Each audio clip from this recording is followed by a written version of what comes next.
یہ یوم افطار جس کو عید الفطر کہا جاتا ہے، یہ سجدہ شکر ہے اللہ کے حضور کے مالک، تو نے ہمیں ہدایت عطا کی، تو نے ہمیں توفیق عطا کی، اور تیری توفیق کے بغیر سخت گرمی کے یہ روزے ہم نہ رکھ پاتے، تیری توفیق کے بغیر فاقے نہ کاٹ پاتے۔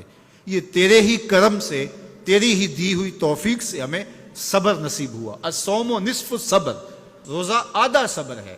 تو جس نے توفیق دی، اب اسی کا شکریہ ادا کرنے کے لیے ہم کھلے میدان میں، ہم مرکز میں، ہم مسجد میں، ہم مختلف جگہوں پہ جمع ہوتے ہیں اور جمع ہو کے اس بات کا اعلان کرتے ہیں، مالک میری توفیق بھی تیرے کرم کا صدقہ یہ قدم اٹھتے نہیں اٹھائے جاتے ہیں۔ تو نے توفیق دی تو روزے رکھے گئے، تو نے توفیق دی تو گنتی کے دن پورے ہوئے، تو نے توفیق دی تو مالک تیرے ہی حضور حاضر ہوئے، اور یہ تیرا ہی کرم ہے اور تیری ہی کرم نوازیوں کے رنگ ہیں۔ حضرت معاذ بن جبل رضی اللہ تعالیٰ عنہ فرماتے ہیں کہ ایک دن حضور نے میرا ہاتھ پکڑا اور ہاتھ پکڑ کے فرمایا، اے معاذ واللہ انی لأحبک، اللہ کی قسم میں تجھ سے پیار کرتا ہوں۔ پھر دوبارہ فرمایا، واللہ انی لأحبک، اے معاذ میں اللہ کی قسم تم سے پیار کرتا ہوں۔ اور اس پیار کی وجہ سے حضور نے حضرت معاذ بن جبل کو بتایا کیا، میں تجھ کو وصیت کرتا ہوں کہ ہر نماز کے بعد ان کلموں کو جو میں تمہیں بتا رہا ہوں ان کو ترک نہیں کرنا، اس کو بھولنا نہیں ہے، اس کو چھوڑنا نہیں ہے۔ اور وہ کیا؟ اللہم اعنی علی ذکرک و شکرک و حسن عبادتک، اے اللہ مجھے توفیق دے اپنی عبادت کی، مجھے توفیق دے اپنے ذکر کی، مجھے توفیق دے اپنا شکر ادا کرنے کی۔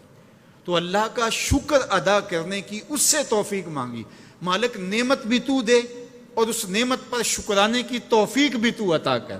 اور اللہ فرماتے ہیں میری دی ہوئی نعمت پر میرا جب تم شکر ادا کرو گے میری دی ہوئی توفیق کے ساتھ، تو میں تم سے عہد کرتا ہوں لئن شکرتم لازیدنکم، میں تمہیں اور زیادہ عطا کروں گا۔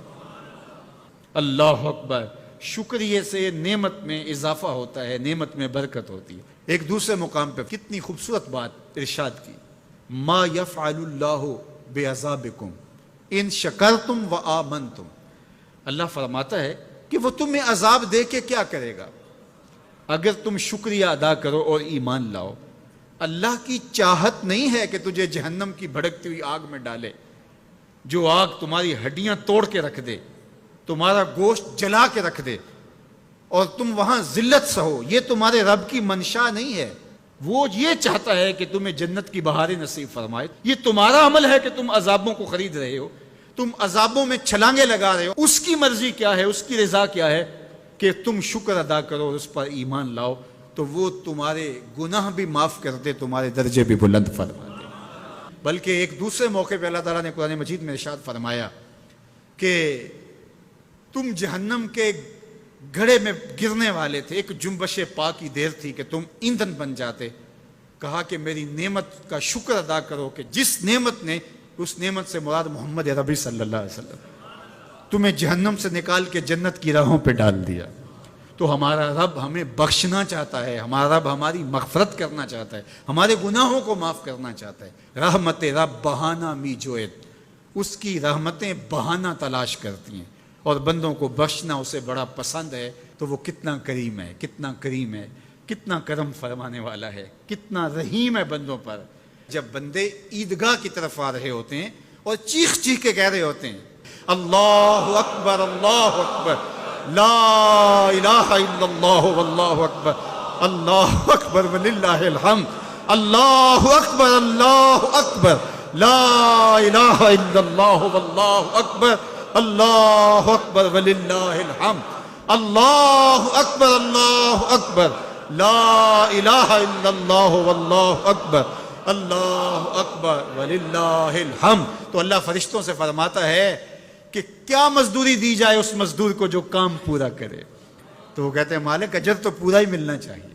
تو فرمایا یہ چیخ چیخ کے جو مجھے پکارتے ہوئے آ رہے ہیں میں نے ان کو بخش دیا۔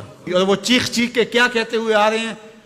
اللہ اکبر لا الہ الا اللہ واللہ اکبر اللہ اکبر وللہ الحمد اللہ اکبر لا الہ الا اللہ واللہ اکبر اللہ اکبر وللہ الحمد.